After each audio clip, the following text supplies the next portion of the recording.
इधर सुरजेवाला साहब भी अपने प्रत्याशियों को मैदान में यहाँ पर दिखाई देते हैं। सुरजेवाला साहब ने 5 से 6 लोगों को थापी दे रखी है। इधर जयप्रकाश जी टिकट मांग रहे हैं।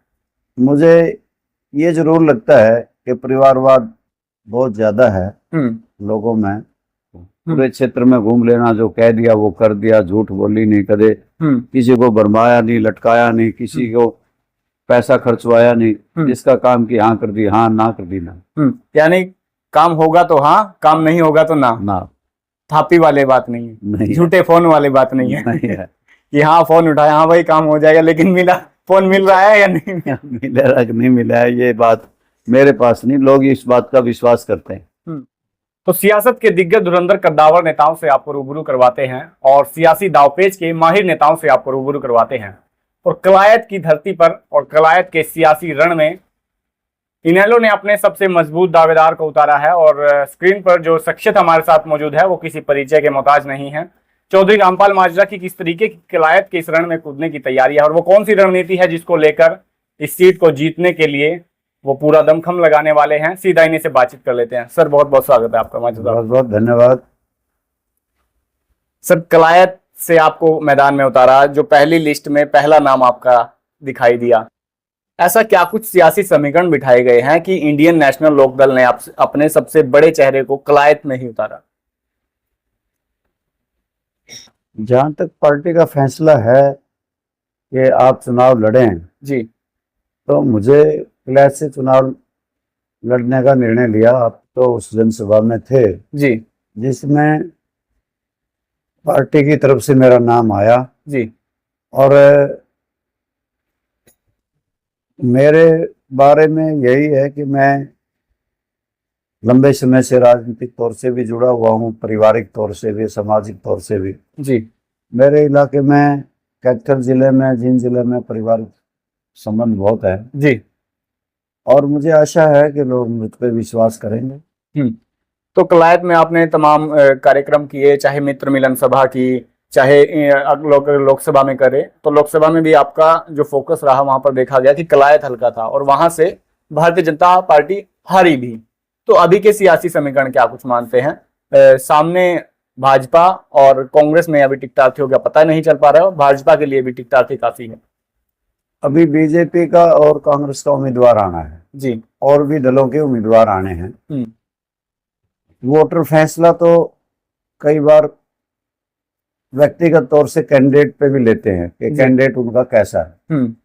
कई बार राष्ट्रीय दल अच्छे इंसानों की अनदेखी कर देते हैं जी, और जो उनके मुताबिक होगा, जो उनके मन माफिक होगा, जो उनका मन पसंद होगा, उसको उम्मीदवार बना देते हैं जो जनता की पसंद नहीं होते।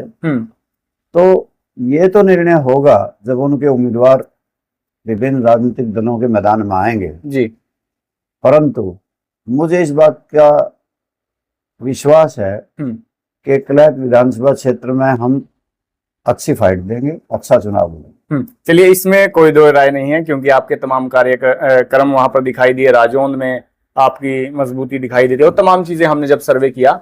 सामने पूर्व केंद्रीय मंत्री अपने बेटे की टिकट भी मांग रहे हैं, कांग्रेस पार्टी से दावेदारी ठोक रहे हैं, मुकाबला दोबारा इतिहास दोहराने की कोशिश कर रहे हैं, आमने सामने वही चेहरे दिखाई देंगे।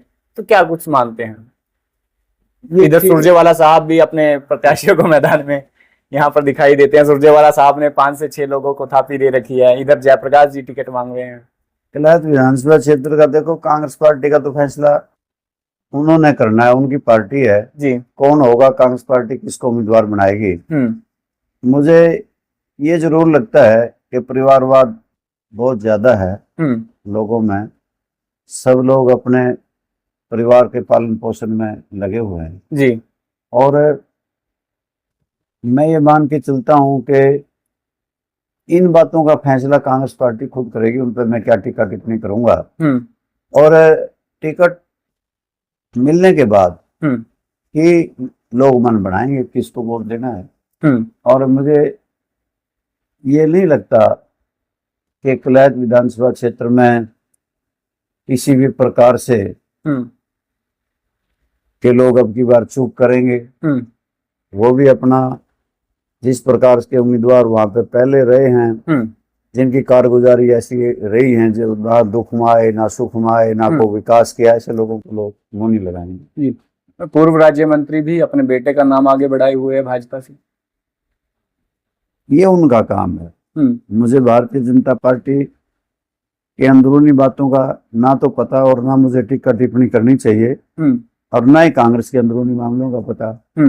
वो तो जो पार्टी के सिपा सलार हैं, पार्टी के मुख्तियार हैं, वही करेंगे फैसला उनका कि कौन होंगे उनके उम्मीदवार। बसपा से कितना फायदा मानते हैं कलायत विधानसभा सीट पर? केवल कलायत विधानसभा क्षेत्र में नहीं बल्कि पूरे हरियाणा में बीएसपी और लोकदल पार्टी बहुत मजबूत हैं जी। हम अब की बार जीत का परचम लहराएंगे और हरियाणा प्रदेश में सरकार बनाएंगे। निर्णायक वोट बैंक रहता है एससी समाज के वोटर्स का, और वो बसपा के साथ अक्सर जाते हुए दिखाई देते हैं। ये जो डबल पावर है तो कितनी सीटें हो सकती है और कहां कहां पर मानते हैं प्रभाव, जबकि इनेलो को ग्रामीण क्षेत्र की पार्टी कहा जाता है?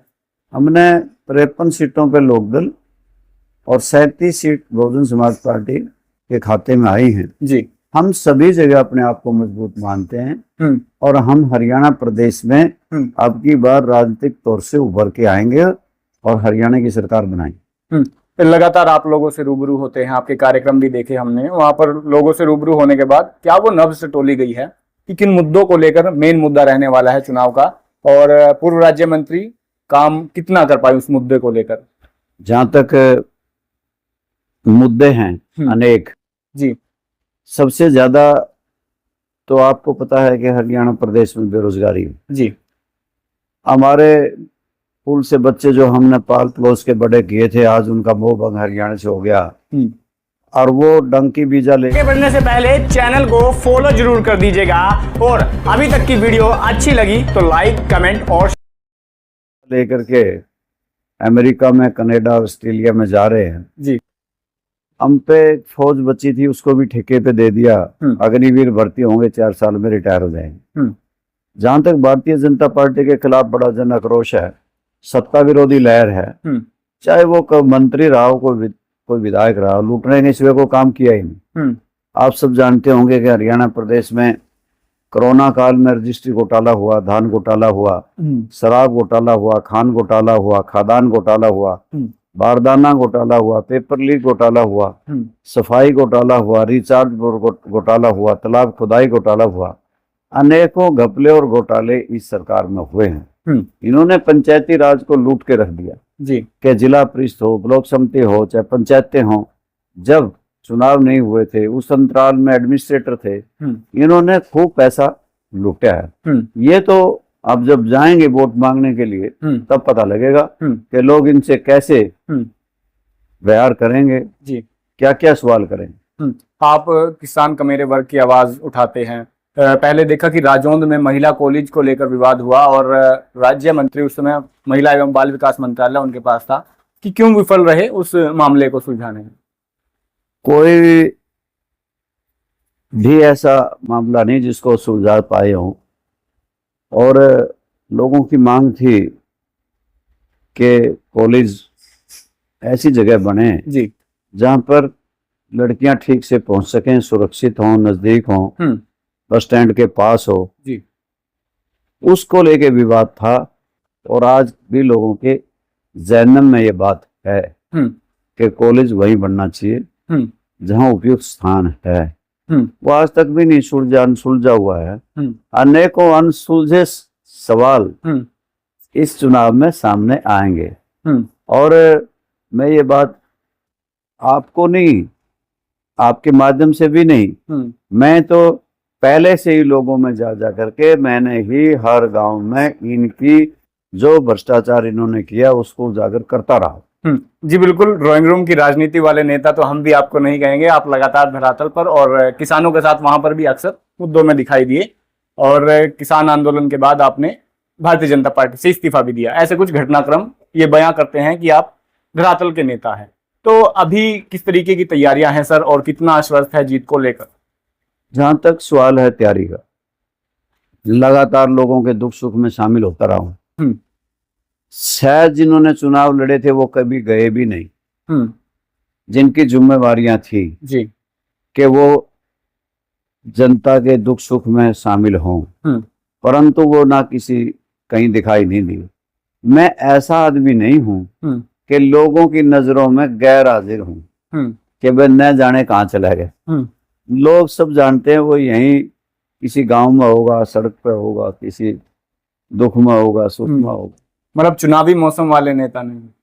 मैं चुनाव को कुछ समझता ही नहीं कि मैं किसी से मिला ही नहीं। मैं निरंतर लोगों से मिलता ही रहता हूँ और मिलने के नाम पे तो कोई कहेगा भी नहीं आपको। पूरे क्षेत्र में घूम लेना, जो कह दिया वो कर दिया, झूठ बोली नहीं, कदे किसी को भरमाया नहीं, लटकाया नहीं, किसी को पैसा खर्चवाया नहीं, जिसका काम की हाँ कर दी हाँ, ना कर दी ना। यानी काम होगा तो हाँ, काम नहीं होगा तो ना। थापी वाले बात नहीं है, झूठे फोन वाले बात नहीं है, कि हाँ फोन उठाया, हाँ भाई काम हो जाएगा, लेकिन मिला फोन मिल रहा है या नहीं मिला नहीं मिला है, ये बात मेरे पास नहीं। लोग इस बात का विश्वास करते हैं। यानी सच्चाई वाले नेता है। तो अगर जब मैं कलायत हल्के में जाता हूँ तो ऐसे ऐसे कुछ इलाके भी दिखाई देते हैं जहाँ पर पीने के पानी तक की किल्लत है। इतना अछूता क्यों रहा गया है विकास के? जहाँ तक सड़कें की बात अलग है, लेकिन पीने के पानी की बात, इसमें बहुत से इलाके ऐसे हैं जहाँ पीने का पानी शुद्ध नहीं है। ये तो पूरे प्रदेश में ही है। और कलायत विधानसभा क्षेत्र का तो राजौंद क्षेत्र है, राजौंद के साथ लगते रेड़ा है, रेड़ा माजरा है, और किठाना है, आपका तोड़ाना है, आपके ये इलाके हैं जितने कुरड़े हैं, बिरतेबारी है, ये हेपेटाइटिस बी सी सब इसलिए फैलते हैं कि यहाँ पे पीने का पानी ठीक नहीं। और हमने बहुत बार प्रयास किए, आवाज भी उठाई, कैंप भी लगवाए, और पीने के पानी के लिए आज तक कोई प्रबंध ये भी नहीं। तो ये थे हमारे साथ चौधरी रामपाल माजरा जी, और किस तरीके की तैयारियां हैं और हल्के में किस तरीके के जो मुद्दे रहने वाले हैं, उन तमाम विषयों पर हमने बात की। लेकिन तमाम नेताओं से आपको मिलवाते रहेंगे और सूबे के 90 हल्कों की सियासत आपको बताते रहेंगे, हर सियासतदानों से आपको मिलवाते रहेंगे। और तमाम खबरें देखने के लिए चैनल को फॉलो करना न भूलें और वीडियो को जाए शेयर करें।